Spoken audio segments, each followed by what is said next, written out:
Dan pemirsa, untuk membahas terkait penyelamatan Sritex dan industri tekstil dalam negeri secara menyeluruh, kita akan membahasnya dengan Danang Girindra Wardana, Direktur Eksekutif Asosiasi Pertekstilan Indonesia. Selamat sore Pak Danang. Selamat sore Mbak Firky. Ya. Pak Danang, di sini kan pemerintah sudah menyiapkan sejumlah opsi untuk penyelamatan Sritex. Nah, sekarang yang sedang dipastikan adalah berjalannya transparan adalah proses kasasi pilot nih Pak. Nah, bagaimana tanggapan dari Bapak sendiri terkait skenario penyelamatan Sritex oleh pemerintah ini? Ya, pertama kita apresiasi ya langkah-langkah hukum yang dilakukan Sritex dan bagaimana pemerintah juga memberikan concern besar terhadap situasi Sritex ini ya. Dan langkah hukum yang sekarang dilakukan terkait dengan kasasi itu hal yang sudah benar dan mekanismenya bisa dilakukan melalui kasasi. Tentu saja kita melihatnya dalam skala makro ya, yang lebih tinggi lagi kepentingannya, karena ada sekitar 50.000 buruh tenaga kerja yang mungkin akan menjadi korban apabila langkah-langkah hukum tindak lanjutnya tidak dilakukan. Nah, apresiasi kita terhadap situasi ini tentu kepada pemerintah ya, yang sudah memberikan satu atensi besar di situ ya. Meskipun kami secara Asosiasi Pertekstilan Indonesia, kami tidak bisa mencampuri masalah-masalah hukum yang sedang terjadi dan apa yang nanti proses dilakukan di dalam kasasi nanti. Ya, kita mendukung secara moral saat ini. Iya, tapi di sini juga Menteri Tenaga Kerja kan menyebut bahwa tidak akan melakukan bailout atau memberikan dana nih Pak untuk mengatasi persoalan yang dialami Sritex. Mungkinkah tanpa bailout? Ya, mekanisme bailout kan tidak bisa dilakukan untuk swasta ya. Iya. Ya mungkin kalau ada satu extraordinary situation ya saya kira bisa saja. Tapi kalau di situasi ini tentu pemerintah memiliki pertimbangan-pertimbangan yang lebih serius, lebih detail, karena jangan juga sampai menjadi masalah hukum yang lebih lanjut gitu. Tentu saja mekanisme bailout itu biasanya terkait dengan misalnya BUMN atau apa, tetapi juga bisa terkait dengan perbankan apabila menimbulkan efek domino yang terlalu serius mengakibatkan kerugian ekonomi dan potensi kerugian negara secara value ya mata uang kita. Tapi dalam situasi ini saya kira pemerintah pasti memiliki pertimbangan yang lebih jeli lah. Mereka punya kewenangan melakukan hal itu. Ya, di sini kan menteri-menteri juga dinyatakan dilibatkan dalam mengatasi persoalan Sritex, Pak. Apa sebenarnya yang harus jadi fokus di sini supaya persoalan Sritex dan juga persoalan-persoalan industri tekstil lainnya di tanah air ini juga bisa diperbaiki? Iya, ini problem yang cukup besar ya. Sudah sejak sebelum COVID lah situasi ini terjadi ya. Bagaimana kemudian industri tekstil dalam negeri, atau kita bisa sebutnya sebenarnya industri padat karya yang dalam negeri, karena tidak hanya tekstil garment tapi juga termasuk industri alas kaki ya. Dan ini harus menjadi sebuah perhatian serius, tidak hanya di tingkat birokrasi saja tapi di tingkat politik. Karena kalau pejabat-pejabat politik kita pada tahun lalu dan tahun sebelumnya juga masih sedikit abai dengan situasi keterpurukan industri padat karya, maka saat inilah situasinya harus dirubah. Sekarang pemerintah bersama dengan pejabat politiknya, para menteri dan presiden mesti memberikan atensi yang lebih serius.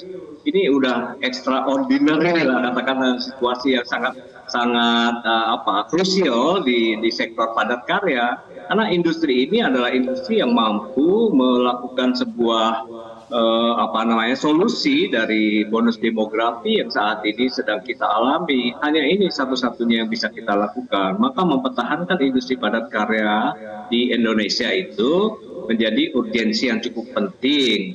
Karena kita juga melihat ya, Pak Prabowo saat ini sedang mengejar target pertumbuhan ekonomi 7-8%. Dan satu-satunya cara untuk bisa mengejar itu adalah industrialisasi yang semakin masif gitu. Nah, industri yang semakin masif ini apa bentuknya? Kita masih mengalami kesulitan di sektor industri berteknologi tinggi atau padat modal.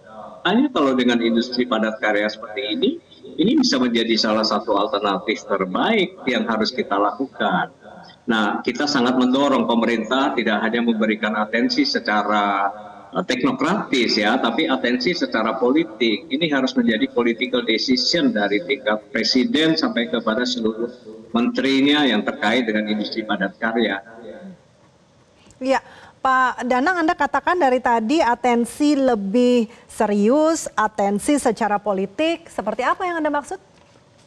Bentuk Atensi realnya seperti secara apa? politik itu adalah sebuah political will, sebuah goodwill dari presiden untuk memerintahkan para jajaran menterinya untuk benar-benar menerbitkan regulasi-regulasi, memperbaiki regulasi-regulasi yang lama, dan kalau perlu menambahkan regulasi baru sehingga industri padat karya kita ini bisa bertahan dari situasi yang saat ini di global internasional tidak sedang baik-baik saja.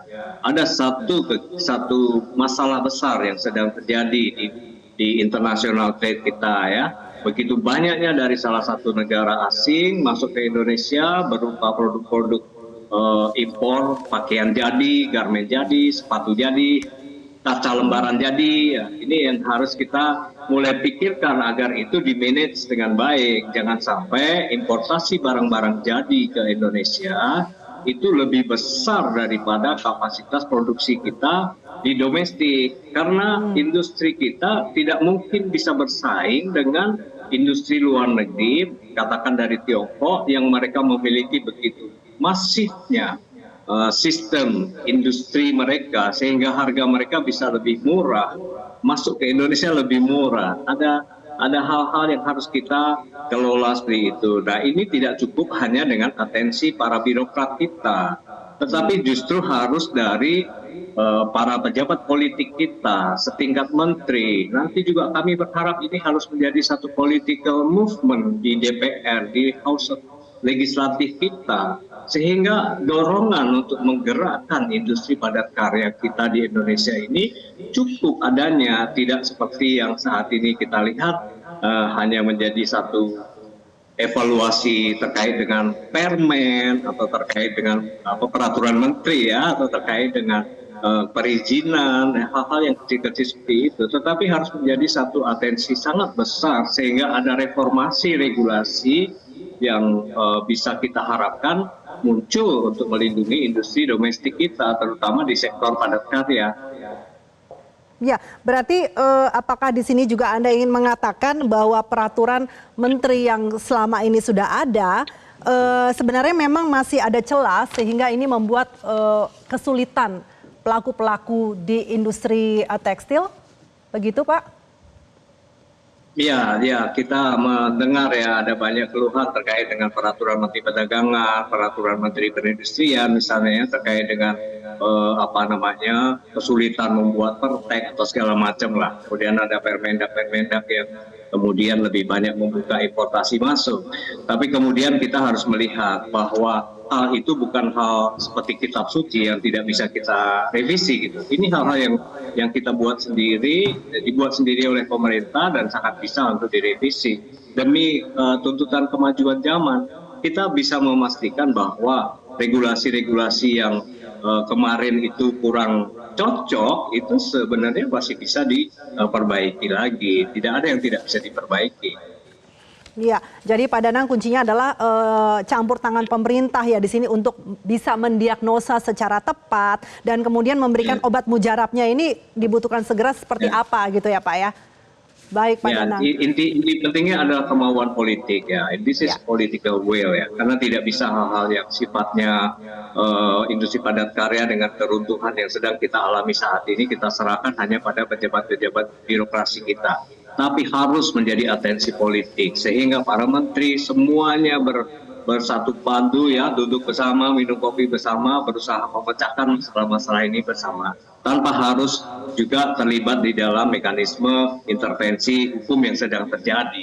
Nah, ini kan tidak hanya berbicara terhadap satu korporasi yang sedang mengalami masalah, tetapi ini kepada seluruh perusahaan yang saat ini menghadapi masalah karena begitu banyaknya regulasi yang menghambat, regulasi yang kemudian memberikan dampak pelemahan terhadap industri kita. Nah, kebesaran hati para politisi kita, para pejabat menteri kita, terus kemudian juga Bapak Presiden untuk bisa memastikan diagnosa mereka itu tepat adanya sehingga nanti bisa ditindaklanjuti dengan mereformasi kebijakan-kebijakan, peraturan-peraturan yang sekiranya menghambat industri padat karya kita. Baik, Pak Danang Girindra Wardana, terima kasih Pak sudah berdialog dengan kami di Metro hari ini. Selamat sore Pak Danang. Jelajahi cara baru mendapatkan informasi. Download Metro TV Extend sekarang.